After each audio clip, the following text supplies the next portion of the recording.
What's going on with you guys? You have finally made it to part 3 of this video, and I promise this one is a lot more lighthearted, a lot more great overtones, even though it has some dark times than the last 2 videos. And for the people that don't know about the story of the TheCaliEffect, this has nothing to do with Yu-Gi-Oh! So if you came here for a Yu-Gi-Oh! Video, go ahead and click on something that does not say the story of the TheCaliEffect or TSoTCE. That will take you to a real Yu-Gi-Oh! Video. For the people that want to know the man behind the scenes, the TheCaliEffect, King of Games, or just call me Leon, then this video just might be for you, as we're going to be talking about, it's going to be my dealing with depression, as well as I shouldn't really be alive here. There were times where I was going to kill myself quite a bit long ago, and if I didn't, I wouldn't be here to give you guys my message and hopefully prevent you guys from following down a similar path. Now, I have received quite a few messages, and some of them I just have not been able to respond to due to the binder update.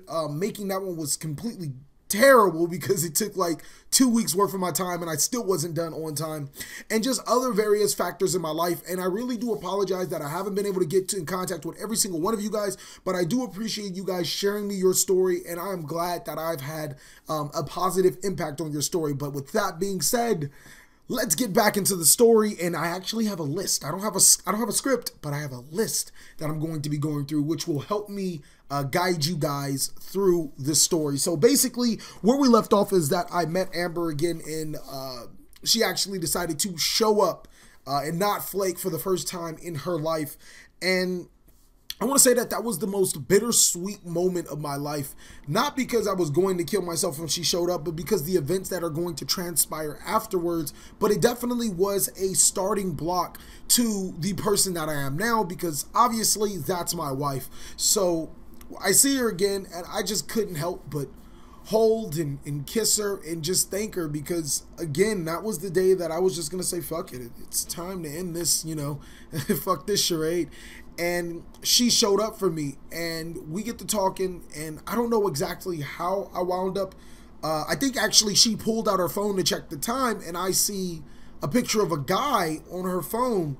And obviously this will send shockwaves through almost anybody's mind. Like, bitch, we was just kissing. You was just talking about how you want to be with me, and you got this guy on your phone. Like, and I know that ain't your family or anything else, because who the fuck puts their family on their front screen of their phone? Not like that. And she's like, oh, well, this was my boyfriend, but I'm breaking up with him now. And I'm like, how do you gonna tell me that type of shit? Like, come on now, bro. You can't be like, you breaking up with him now, and then come like that just, it didn't register right with me. It didn't sit well with me, and I'm pretty sure I don't know anybody that it would sit well with. It's like, oh, I want to be with you, but I got a boyfriend. I was just having him on the side in case, you know, you know, in case you said no, I was just gonna go back to him and keep him. So it definitely made me feel a little displaced, but I'm not necessarily worried about that, because she's like, oh, you know, you want to come see my family? And she was in a nice ass car that her and her sister drove into. So I'm like, you know, sure, I'll go meet your family. It's kind of weird that you have a boyfriend, but obviously he ain't met your family either. So maybe he just was just somebody, and I'm a little more important. So I let go of that, and we drive off to go meet her family. And this is now that you think about it, hindsight's always 20/20, but I go meet her family in the hospital, and her father is what I would have thought was on his deathbed. And I walk in. Actually, I do remember he said he wanted to meet me. And I walk in, and the first thing that comes out of his mouth is her boyfriend's name. And she mistakes, he says, he calls me her boyfriend's name. Now, keep in mind, I've met them before. They don't remember me. I remember them to some sort. But, and he's kind of spiteful, as you guys get to learn later on, know him. He's a pretty spiteful ass dude. So I'm not sure if he did it out of spite or if he did it just to did it. So he says the boyfriend's name, and I'm like, no. But then that automatically lets me know that her boyfriend knows their family. So I'm like, okay, so obviously she just brings anybody home, you know, whatever. She can't just break up with this guy, or maybe she's just trying to play me or whatever. I still play it cool because we're in the middle of a hospital, and the dude is what I think is on his deathbed. Dude has like a whole bunch of fucking needles inside of him. He's like Darth Vader breathing. He's, and I'm like, bro, this is kind of like, this is a sad state way to meet you. But even though, you know, to him, it's like him first meeting me, but me, it's like, I already know who you are. You know, I've seen you once before. You're an asshole, but cool, we're going to let that slide. I really hope you pull through. And he grabs my hand and he's like, who are you? And by this time, you know, I tell him who I am. And he's like, he ponders a little bit like he, you know, he knows me.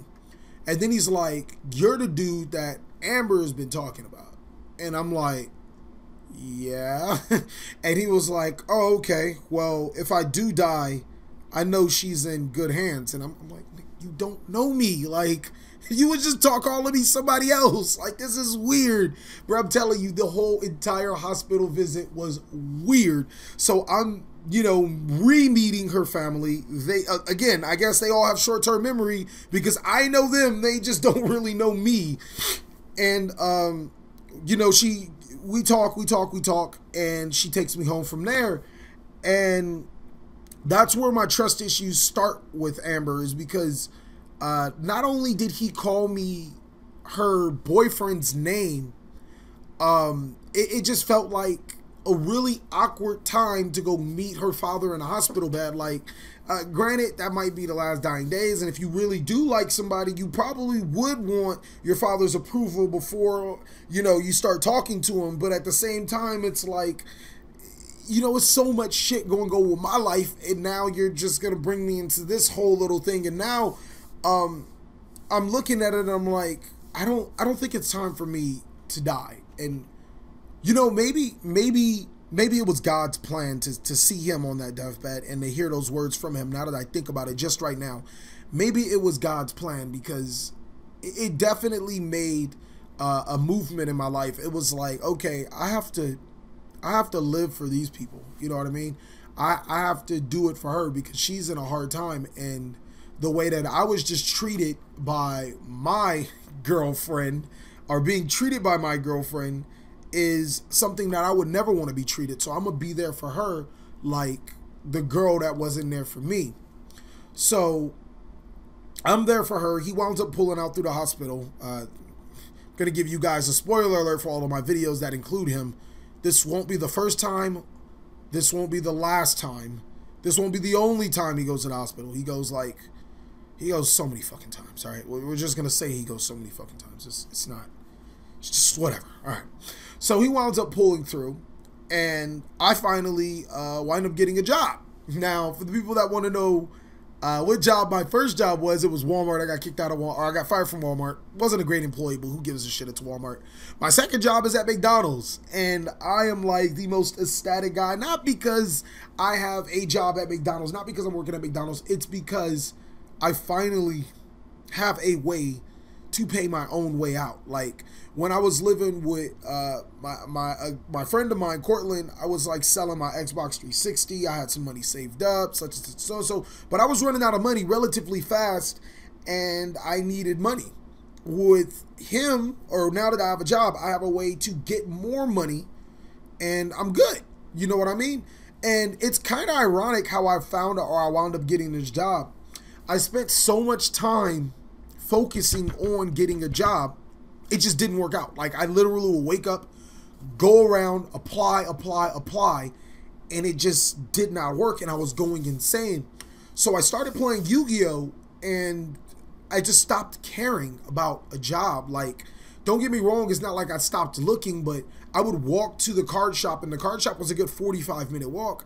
And on my way walking to the card shop, oh, pop in here, application, pop in here, application. You know, just doing what I'm doing, just going about my daily life, you know what I mean? Just, you know, talking to people, dealing with people, asking around here and there, not necessarily getting out with a suit and tie and looking for a job. But I wound up getting this job because a friend of mine, she will actually be mentioned a little bit later in the story. She calls me up because she's looking for a job as well. When she's like, hey, McDonald's is having a hiring day.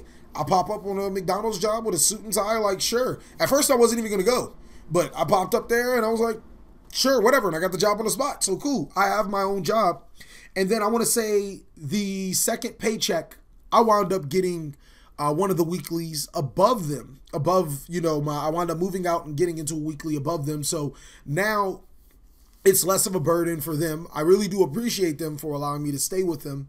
And they're awesome as people, but it was my time to get my own place. So now I have my own place, and I just have no trust for Amber because she's doing all this weird shit. First of all, I'm trying to be there for her, and she's treating me like shit.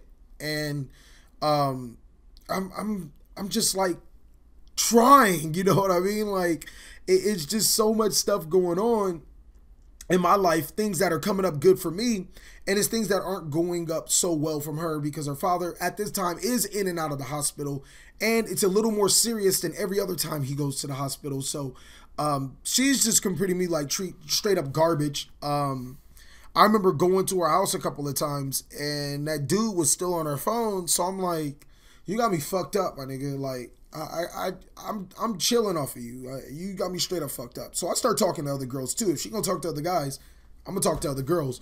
And I kept it strictly, I didn't keep it to the heart. I just kept her as, she was just a girl, whatever, fuck it. But deep down inside, every time I figured out, like, every time I heard or thought about her talking to some other guy, it pissed me off. It made me really mad, and it hurt me, to a certain degree. But I'm like, I can't be in this situation. I can't be hurt. I got to get away from all this. And so I decide that I'm going to go join a military. I'm going to go join the military. Now, which military branch I'm going to join? So I walk into the Navy, and that was the one that was closest to me. And they really just, it was nothing that they were saying. They didn't really care, and they didn't really want to talk. Then I walk into the Air Force branch, and the Air Force branch is like, you need a 55 on your ASVAB. I'm like, okay. I did my ASVAB. I got a 57 easy. Like, I wasn't even up. I didn't even, like, the ASVAB wasn't hard. And then they were like, oh, well, you got to have all these other stuff and such and such. Like, basically, they were trying to get me to run around. They were trying to bullshit me. I walk into the Army, which was something I was originally going to go into before me graduating and getting a job at Walmart and all that other stuff. And the Army is, they're all like, oh yeah, we want you. So you already know you got a high ASVAB score, all this, we got this job for you and everything lined up. I'm like, cool, I'll go to the Army. That's perfect. I don't really have anything else to do, might as well. And so I just do it for kicks and giggles because I'm like, I wonder what it's like to walk into a Marine's office. So I walk into a Marine's office and I meet, it's a standard, normal looking size Marine office. It's nothing special about this Marine office, but there's one guy that does change the course of my life. His name is Gunny Vasquez.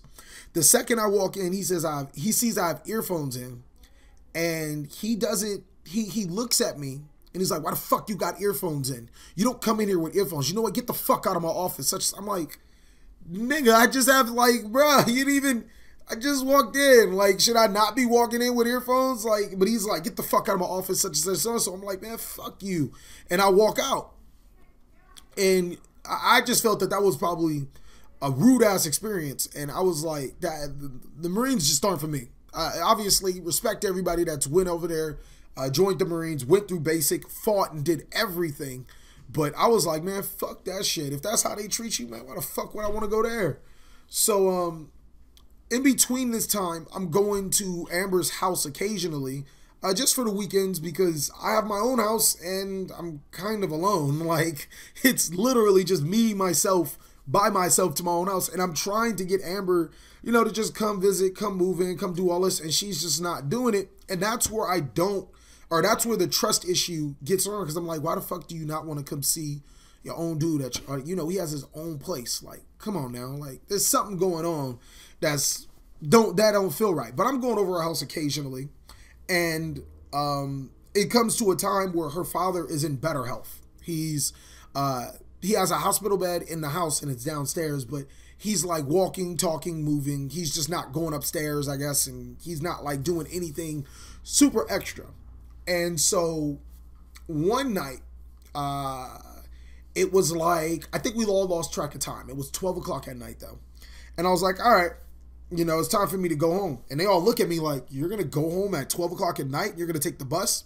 Now, I know you guys don't understand Las Vegas too much, but where Amber lived, it was in a city called Henderson. And Henderson isn't Las Vegas, but it's pretty damn close if you drive. Now, if you take a bus, it's 3 hours. I lived by UNLV, the university, and where she lived was in Henderson, deep Henderson, by this school called Green Valley. It would take me 3 hours to go there, which in a car, it would be maybe, I don't know, 30 minutes, not even 30 minutes, maybe 20 minutes. So I'm leaving at 12. I'm not going to get home to at the very least 3 o'clock. But here's the kicker. The bus at her place runs every other hour at that time. So that means if I didn't make the 12 o'clock bus, which I was already going to miss, I would have to wait till 2 o'clock for the bus to come, and I wouldn't get home until the very least 5 o'clock in the morning. There goes my entire night. But hey, I'm already used to doing stuff like that because of other things with my mother. So it's not really a huge leap for me to do that. But they're looking at me like I'm all types of crazy to go outside at this time of night. They're like, oh, you're going to get robbed, all this other stuff. You're going to get stabbed. I'm like, we're in Henderson. Henderson is the safest city in America. Like, it literally is one of the safest cities. Now, granted, once I get to like UNLV, I guess I probably could have some problems, but the bus kind of like drops me off right in front of my house. So it's like, and on top of that, I'm not really scared of anybody or anything because I'm just not. But they're like, her father's like, no, you're staying here. You're not going anywhere. I'm not a big fan of you. I guess he liked to play this hard to get card because he was like, you're on my list. I don't like you all this. He's like, I'm not a big fan of you, but you got to stay here because you're not going to get injured. Now, that probably could have been game changing because I could have been shot and killed. Who knows? I don't fucking know. But I agree because I'm like, yeah, boy, I'm about to get me some of that Amber Poon. Plot twist, he's like, yeah, you got to stay downstairs with me. And everybody else gets to go upstairs. And I'm like, huh. Yeah, I guess that wasn't in the cards that you let me have sex with your daughter. Yeah, I guess that makes sense. That makes perfect sense. So he's in the hospital bed. I'm on the couch. Actually, I lay on the floor because the couch, I just like the floor. I'm used to laying on the floor. And that was the first thing. He was like, why are you sleeping on the floor? I'm like, floor's more comfortable. He's like, okay. And then he was like, tell me a little bit about yourself. So I tell him my entire life story up to that date about how, you know, I got kicked out from my mother's house, how, you know, me and my mother never seen eye to eye, how, you know, she chose her boyfriend over me and all this other stuff. And as I'm telling him this life story, I could have swore I saw like a tear come through his eye.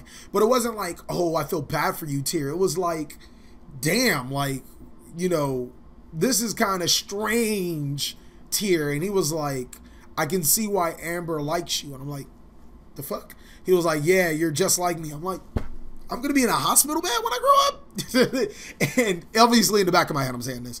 And he's like, I'm like, what do you mean? Why? He's like, I'm not going to tell you. And I'm like, all right, whatever. Fine then. And I wound up going to sleep to that. But he starts to tell me that I should really, because I obviously told him about the Marine incident because he asked me what was I going to do in my life. And I'm like, oh, I'm going to go to the Army. He was like, why not the Marines? And I told him what happened. And he was like, you should go back. And I come to find out that he was a Marine.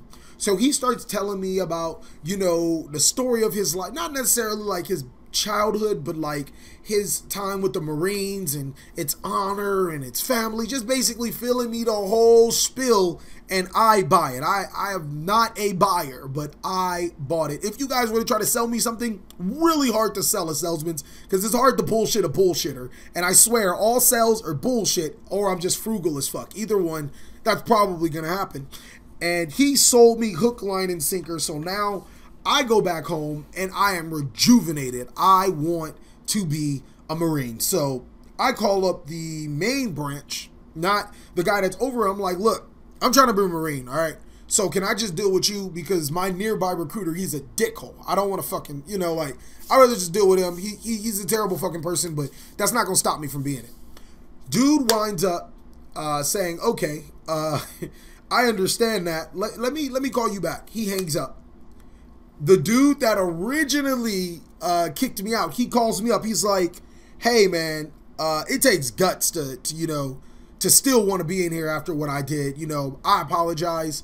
Let's get something going.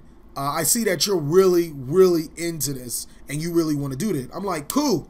So I'm trying to get in shape. I was probably 125 pounds at that time, 135 pounds maybe. But McDonald's kind of made me look a little wrong in the wrong places. So I started going to the not the Marine training. I started going to, well, I guess you could say they're Marine training. Basically, every Saturday, we would run a mile. We would do push-ups, sit-ups. And now that I think about it, that shit's fucking easy. The only thing we had to do was run a mile, a whole bunch of push-ups, whole bunch of sit-ups, suicides. Like, when you start to think about it, football practice that we do now is like hell day compared to what we did then.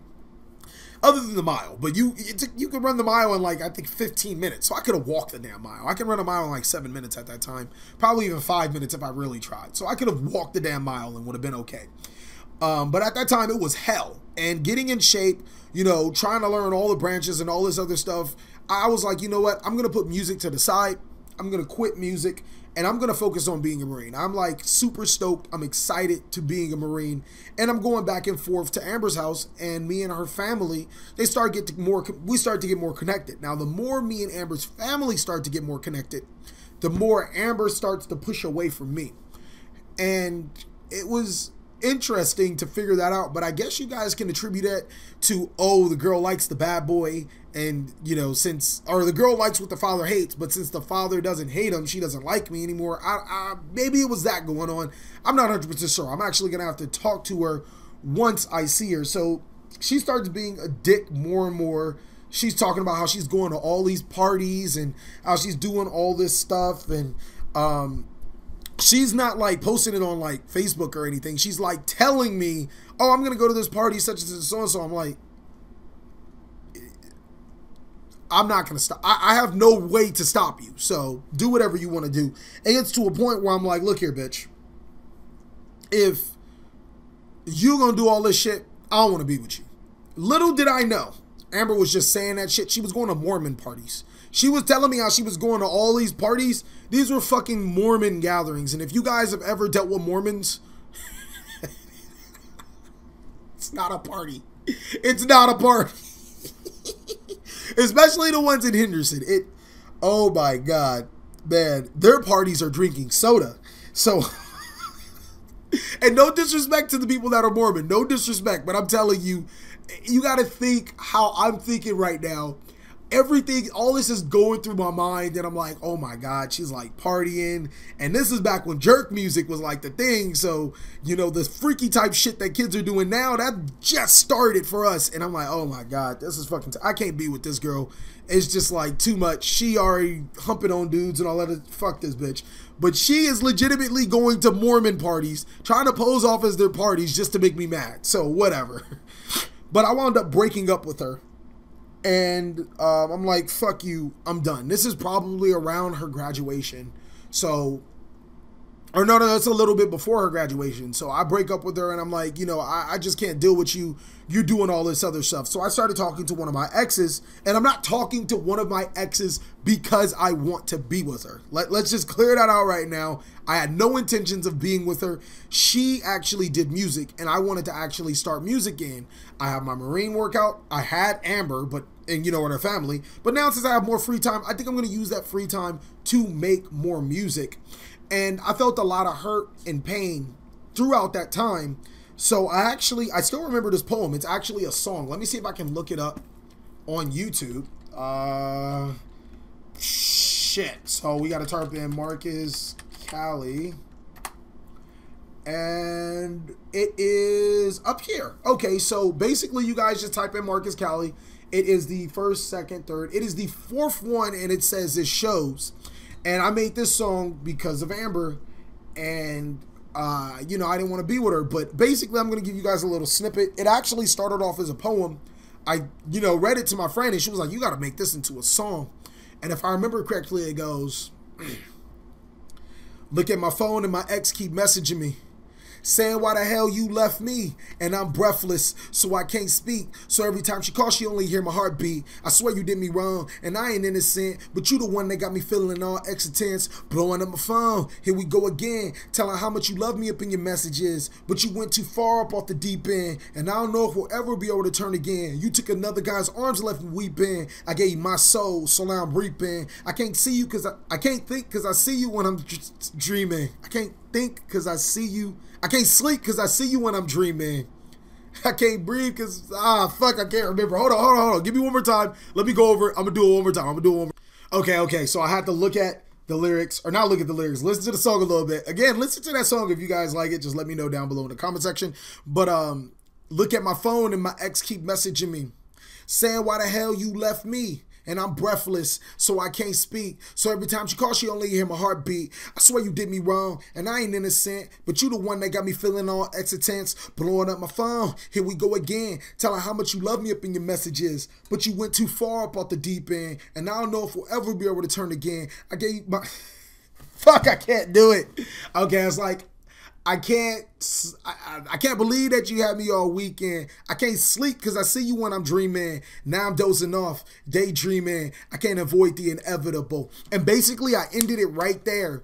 And the person I was talking to, the first person I read it off to, she was like, fuck. Like, that's gotta be a song, fam. You gotta finish that. Because literally, I just wrote it as a poem.